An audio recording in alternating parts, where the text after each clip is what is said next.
পিঠ থেকে শাড়ির আঁচল সরিয়ে আয়নায় খুন্তির পোড়া দাগটা দেখে অতীতে ফেরে মায়া।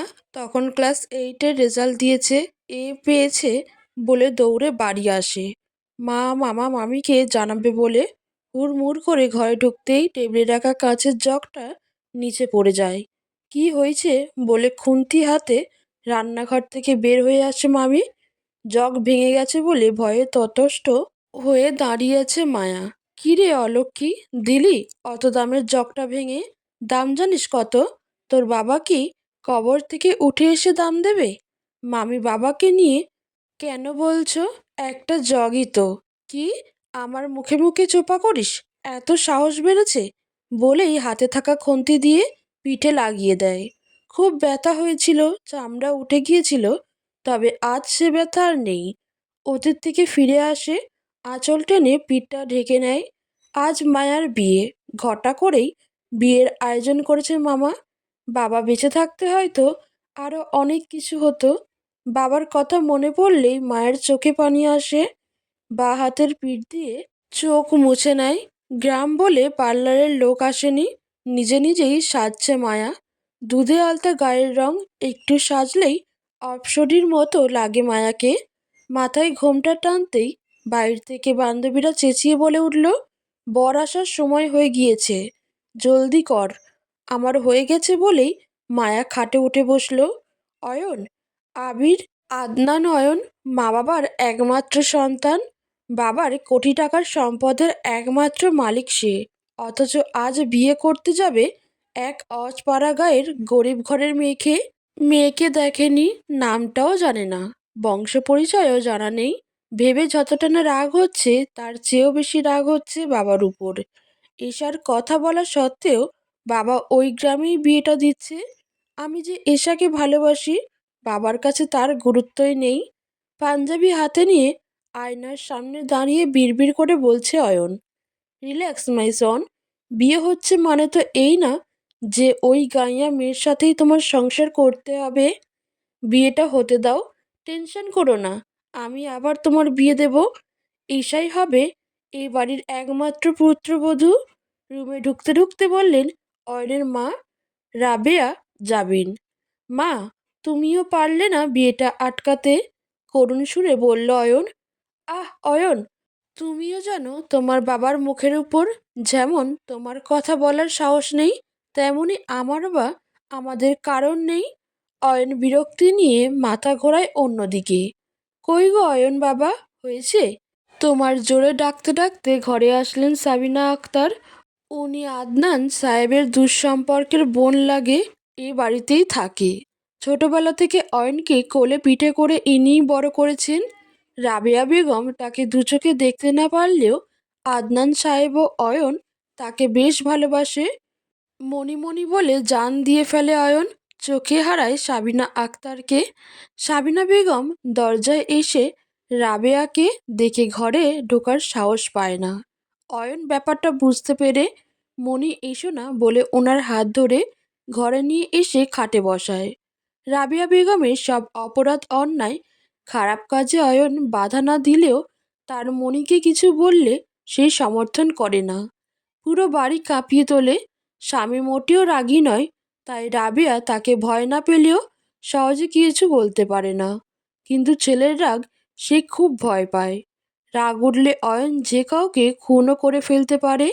তাই সে সাবিনাকে কিছু বলতে বা অত্যাচার করতে পারে না। তবে অয়ন বা আদনান সাহেব না থাকলে তা পুষিয়ে নেয়। সাবিনাকে খাটে বসতে দেখে বিরক্তি নিয়ে রুম থেকে বের হয়ে যায় রাবেয়া বেগম। সাবিনা উঠে এসে অয়নকে পাঞ্জাবি পরিয়ে দেয়। অয়ন সালাম করে। মণি প্রাণ ভরে দোয়া দেয় তাকে। বেরোনোর জন্য তাড়া দিচ্ছে আদনান সাহেব। তাই অয়নকে নিয়ে বের হলো সাবিনা বেগম।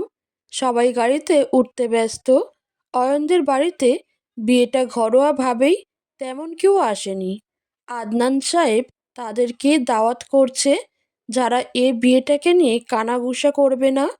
অয়নের দুজন চাচি, একজন মামি, দুটো খালাতো ও ফুফাতো বোন, আর বাবার বন্ধু কয়েকজনও কিছু মুরব্বি নিয়ে বিয়েবাড়ি যাচ্ছে।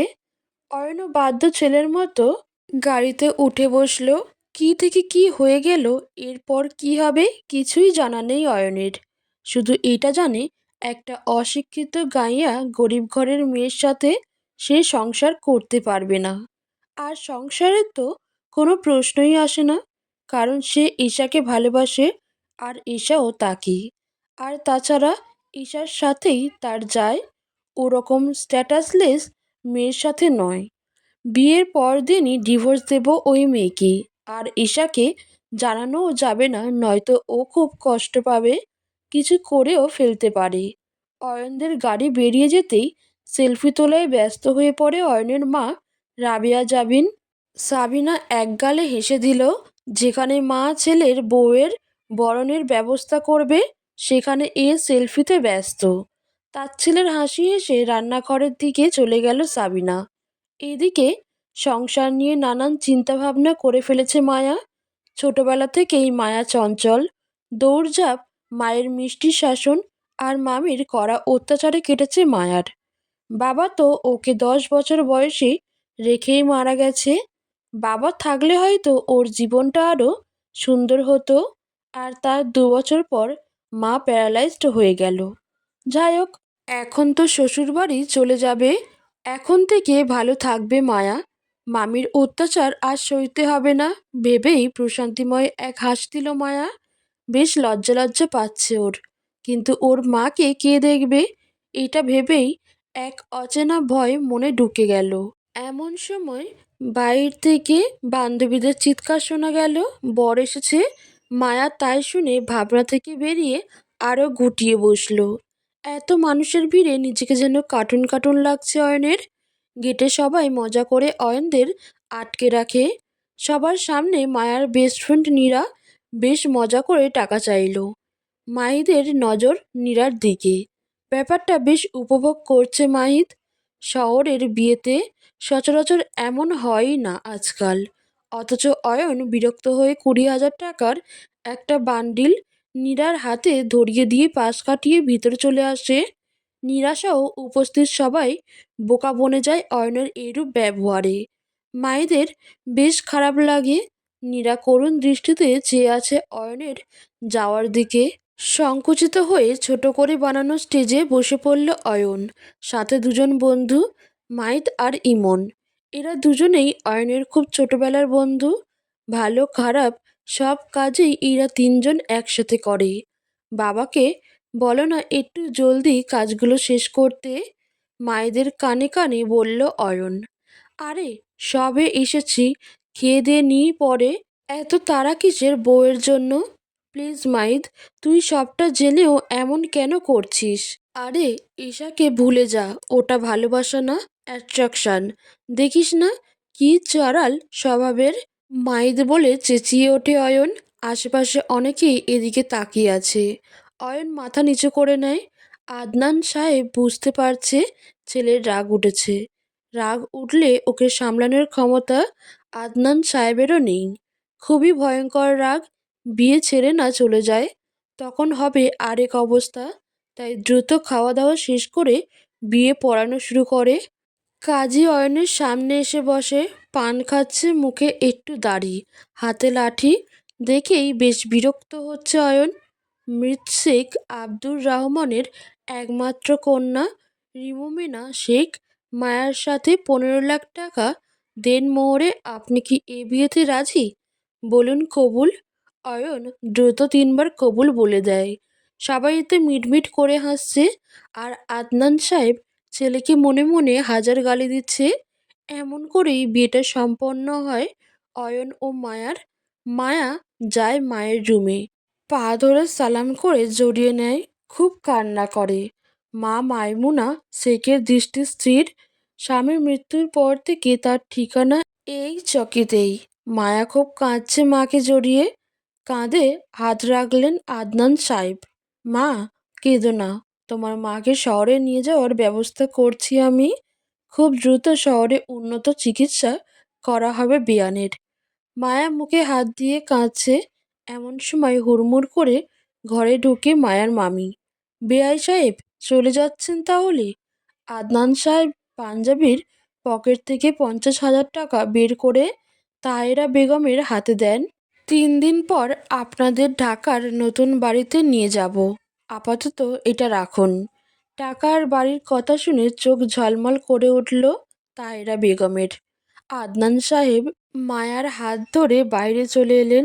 তাহেরা বেগমকে আর কিছু বলার সুযোগ দিলেন না। মায়া এবার বুঝতে পারছে কেন মামি এত বড় একটা বাড়িতে সম্বন্ধ করতে দ্বিমত করেনি। আর মামা ভেবেছে মামি আমাকে ভালোবেসেই ভেবে বেশ খারাপ লাগছে মায়ার। মামি অত্যাচারী এটা মায়ার জানা ছিল, কিন্তু লোভী স্বার্থপর এটা জানা ছিল না। মায়া বাঁ হাতে চোখ মুছে মামা নীরার দিকে বিদায় নিতে গেল। অয়ন সেই কখন গাড়িতে উঠে বসে আছে, ফোনটা ফেলে এসেছে। না জানি এশা কতবার ফোন দিয়েছে, ফোনে না পেলে তো বাড়ি চলে আসবে, তখন সবটাই অয়নের হাতের বাইরে চলে যাবে ভেবেই অয়ন ড্রাইভারকে বলল অন্য গাড়িতে আসতে, আর নিজে ড্রাইভিং সিটে বসে পড়ল। মায়া সবার থেকে বিদায় শেষ করে গাড়ির দিকে পা বাড়ালো। মা, তুই ওই গাড়িটাতে যা, আদনান সাহেব অয়নের গাড়ি দেখিয়ে বলল। মায়া মাথা নেড়ে সম্মতি জানিয়ে এগুলো। অয়ন মায়াকে আসতে দেখেই দরজা খুলে দিল। মায়া উঠে বসতেই দরজা আটকে দিল। একবার মায়ার দিকে তাকায়নি পর্যন্ত। মাথায় একটাই কথা ঘুরছে, ঈশা কল দেয়নি তো, ঈশা কল দেয়নি তো। অয়ন ফুল স্পিডে ড্রাইভ করছে। মায়া এই প্রথমেই গাড়িতে উঠেছে, তাই খুব ভয় পেলেও বলার সাহস পাচ্ছে না। চোখ খিচে বসে আছে। অয়ন বিষয়টা লক্ষ্য করলেও পাত্তা দেয়নি। 3 ঘন্টার রাস্তা 50 মিনিটে চলে এসেছে। পেছনের গাড়িগুলোর কোনো খবর নেই। অয়নদের আসার কথা শুনেই পাটা পাতে সাবিনা বেগম। অয়নের মা রুমে চলে গেছেন সেই কখন, এখনও আসার নাম নেই। তাই নিয়মকানুন করতে সাবিনা বেগমই এগিয়ে আসে। অয়ন বাসায় ঢুকেই নিজের রুমে চলে যায়। ব্যাপারটা কেউই স্বাভাবিকভাবে নেয়নি। মুখ গোমড়া করে সবাই কানাঘুষো করতে শুরু করে। তবে মায়া ভাবছে হয়তো কোনো জরুরি কাজে গেছেন। মায়া এর চেয়ে বেশি ভাবেনি। সাবিনা বেগম হেসে পরিবেশ স্বাভাবিক করে নেয়। অয়নকে ছাড়াই সব কাজকর্ম সম্পন্ন করা যায়। রাত 3টে, এখনো ঘরে প্রবেশ করেনি অয়ন। মায়া বসে বসে ঝিমাচ্ছে। সেই কখন সাবিনা বেগম বসিয়ে রেখে গেছেন, এখনো অবধি উনি আসেননি। দরজা খুলে কেউ একজন রুমে ঢুকলো। মায়া শব্দ পেয়ে নড়েচড়ে বসলো। অনেক প্রশ্ন ভাবনা উকিঝুঁকি মারছে মনের ভেতর। মিষ্টি হাসি দিচ্ছে একা একাই। মায়াকে বসে থাকতে দেখে একটুও ভাবান্তর ঘটেনি অয়নের মনে। সে জানে বিয়ে যেহেতু হয়েছে এ ঘরেই রাখা হবে। তাছাড়া একটি দিনেরই তো ব্যাপার। টাওয়েল নিয়ে ওয়াশরুমে চলে যায় অয়ন। ফ্রেশ হয়ে এসে সোফায় বসে। মায়া এখন ঘুমটা তোলেনি, হয়তো ভেবে বসে আছে আর 5টা মেয়ের মতো তার ঘুমটাও কেউ তুলবে। তা হলো কই। কি যেন নাম তোমার? মায়া। মায়া ঠাস করে উত্তর দিয়ে দিল, আচ্ছা যাও, ফ্রেশ হয়ে নাও। অ্যাঁ? হ্যাঁ যাও, যেতে বলেছি, বসে থাকতে নয়, কথা আছে, জলদি। মায়া উঠে ওয়াশরুমে চলে যায়। ফ্রেশ হয়ে আঁচল দিয়ে মুখ মুছতে মুছতে বেরিয়ে আসে। এখানে বসো। মায়া বাধ্য মেয়ের মতো অয়নের সামনে সোফায় বসে। দেখো, আমি কখনোই চাইনি কোনো গ্রামের অশিক্ষিত গাঁইয়া গরিব ঘরের মেয়েকে বিয়ে করতে। স্পষ্ট করে বলে ফেলে অয়ন। আমি অশিক্ষিত নই, এবার এইচএসসি পাস করেছি, A+ পেয়ে। অকপটে বলে ফেলল মায়া। অয়ন মায়ার এমন উত্তরের আশা করেনি। হাঁ হয়ে মায়ার মুখের দিকে তাকায়, তখন আরেক দফা হাঁ হয়ে যায়। মায়া খুবই সুন্দর আর মিষ্টি একটি মেয়ে। শুধু সুন্দরী নয়, নামের সাথে মুখের মিল বহুগুণ। মায়া, বেশ মায়া মেয়েটার চোখে। জোড়া ভ্রু, ধবধবে গায়ের রং, বেশ সুন্দর মেয়েটা। মাশাল্লাহ না চাইতেও মনে মনে কথাটা বলে ফেলে অয়ন। ঈশার কথা মাথায় আসতেই চোখ সরিয়ে নেয়। মায়া মাথা নিচু করে ফেলে। এমন করে বলাটা মায়ার উচিত হয়নি। ঠিকই তো বলেছেন উনি, ভেবেই নিজেকে গালি দিচ্ছে মায়া। তুমি বেশ চঞ্চল, বুঝতে পারছি। তা জানতে চাইলে না এতক্ষণ কোথায় ছিলাম? হয়তো কোনো জরুরি কাজে। কথা শেষ হতেই বলে ফেলে মায়া, না, ঈশার কাছে। হ্যাঁ, ঈশা আমার গার্লফ্রেন্ড। 3 বছরের রিলেশন আমাদের, দুজন দুজনকে ভীষণ ভালোবাসি। ভাবছো তাহলে তোমায় কেন বিয়ে করেছি তাই না? নিজে ইচ্ছেই করিনি। আমার বাবা আদনান চৌধুরী, উনি তোমার মামার বন্ধু। বন্ধু বললে ভুল হবেন, কারণ উঁচুতে নিচুতেই কখনো বন্ধুত্ব হয় না। সে আর কেউ বিশ্বাস করলেও বাবা বিশ্বাস করে না। উনি আমাদের কোম্পানির ছোটোখাটো একটা পোস্টে ছিলেন, এই পিয়ন টাইপ কিছু হবে। সেখানেই ভালো সম্পর্ক আর তোমার সাথে সম্বন্ধ। কাল অবধি জানতাম, ইভেন সকাল অবধি জানতাম আমি একজন গ্রামের মেয়েকে বিয়ে করেছি। কিন্তু সবে জানলাম আমি কিনা আমাদের অফিসের পিয়নের ভাগ্নিকে বিয়ে করলাম। ছি, সে যাই হোক, বাবার উপর কারো কিছু বলার সাহস নেই, তাই বাধ্য হয়েই। আচ্ছা, কাজের কথায় আসি। কথা হলো আমি ঈশাকে বউ করতে চাই। আর তাছাড়া ওই এ বাড়ির যোগ্য তুমি নও। ডিভোর্স হতে বেশ সময় লাগবে। আজ সবে বিয়ে হলো, আর তাছাড়া এখনো ঈশাকে ব্যাপারটা জানায়নি। সময় হলেই ডিভোর্সের সিদ্ধান্ত নেব। ততদিন তুমি চাইলেও বাড়িতেই থাকতে পারো। এই রুমেই থাকবে, বউয়ের মতোই থাকবে, তবে আমার কাছে নয়, বাড়ির সবার কাছে। যা বলবে লিমিট রেখে। আমার কাভার্ড ছোঁয়ার চেষ্টাও করবে না। আমার প্রয়োজনীয় কিছুতে টাচও করবে না। তোমার জিনিসপত্র রাখতে আমি কাল একটা ওয়ার্ড্রোব এনে দিব। আর আমার বেডে কখনোই শোবে না, সোফা কিংবা ফ্লোর আছে। আর তাছাড়া তুমি তো গ্রামের মেয়ে, এই ফ্লোরেই তোমার কাছে অনেক। উঠছি। আর একটা কথা, আমাকে ভুলেও সকালে ঘুম থেকে উঠানোর চেষ্টা করবে না। এর জন্য মনি আছে। আর আমার কোনো কাজই তোমাকে করতে হবে না। মনিই বরাবর করে, তাই মনিই করবে। আমি আবির, আদনান অয়ন নাম ধরেই ডাকবে, যদি প্রয়োজন হয় তবে। ওগো হ্যাঁ গো, এসব ন্যাকামি মোটেও করার চেষ্টা করবে না। ঘুমিয়ে পড়ো। মায়া হ্যাবলার মতো বসে আছে। বাজের মতো কথাগুলো কানে বাজছে। কি শুনলো কিছুই বুঝে উঠতে পারছে না। এটুকু বুঝছে সংসারটা শুরুর আগেই শেষ। তুমি এসব কিভাবে নেবে আমি জানি না, তবে আমি কথাগুলো যেভাবে ভেবে রেখেছি সেভাবেই বলেছি, মাথায় রেখো। মায়া ঘোরের মধ্যেই মাথা নাড়ল। মনের ভেতরকার সব কিছু যেন এক নিমিষেই তছনছ হয়ে গেল। জীবনটা আবারও নতুন এক অন্ধকারে ডুবে যাচ্ছে। কি শুনলো ও? কি বলল ওর স্বামী বিয়ের রাতেই? কোনো মেয়েই হয়তো বিয়ের রাতে এমন কথা স্বামীর মুখে শোনেনি, ভেঙে দেয়নি সংসার গড়ে তোলার আগেই। অয়নের দিকে চোখ গেল। বিছানায় শুয়ে রয়েছে। মায়া দাঁড়াতেই আবার ধপ করে বসে পড়ল। অনবরত পানি ঝরছে দু চোখ বেয়ে।